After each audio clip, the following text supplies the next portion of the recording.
एक खतरनाक भूतिया रास्ता। मुझे आज भी याद है। मुझे लगता था कि उस रास्ते से जाना ठीक होगा, लेकिन ऐसा नहीं था, क्योंकि वो रास्ता जाने लायक ही नहीं था। चूंकि उस जगह पर मैं अनजान था, नया नया वहां गया हुआ था, और लोग उस रास्ते से बहुत कम ही गुजरते थे।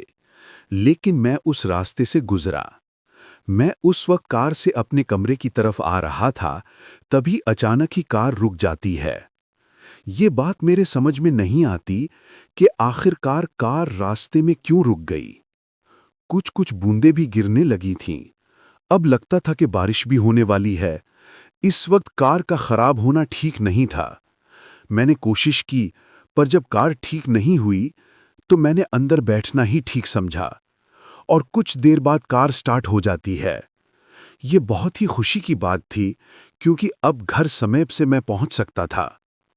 कुछ दूरी तक चलने पर मुझे एक आदमी दिखाई देता है, जो कि मुझसे लिफ्ट मांग रहा था। देखने में बहुत बूढ़ा लग रहा था। मौसम भी खराब लग रहा था, इसलिए सोचा कि उस आदमी को परेशानी हो सकती है, और मैंने कार को रोक दिया। मैंने जैसे ही कार को रोका, वो कहने लगा कि उसे कोई भी सवारी नहीं मिल रही है, इसलिए वो मदद मांग रहा है। तो उसकी बात पर मैंने कहा कि कोई बात नहीं है, आप बैठ जाइए। कुछ समय बाद ही वो कार में बैठ चुका था, और उसके बाद मैं उससे बातें करते हुए आगे धीरे धीरे बढ़ने लगा। बाहर बारिश बहुत तेज हो रही थी। रास्ते भी सुनसान थे, कोई दिख नहीं रहा था। मौसम भी बहुत अच्छा नहीं लग रहा था। कार भी उस बारिश में बहुत धीरे और बहुत मुश्किल से चल रही थी। वो आदमी कुछ समय बाद ही कहता है कि बस कार यहीं रोक दो, मुझे यहीं जाना है। जब मैंने कार रोक करके शीशा खोल करके देखा, तो उस जगह पर कुछ नहीं था। पूरा वीरान और सुनसान इलाका था।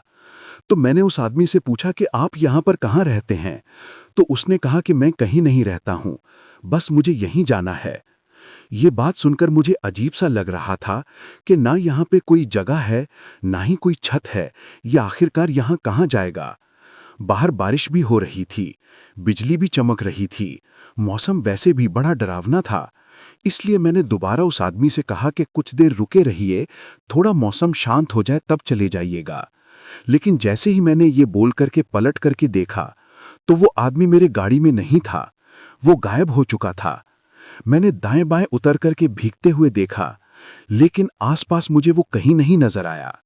मुझे बड़ा ही आश्चर्य हुआ और डर भी लगा। सच्चाई तो ये थी कि वो कोई इंसान नहीं, एक आत्मा थी जो मेरे गाड़ी में बैठी हुई थी। मैं वहां से बहुत बुरी तरीके से भागा, और दोबारा उस रास्ते पर मैं कभी नहीं गया।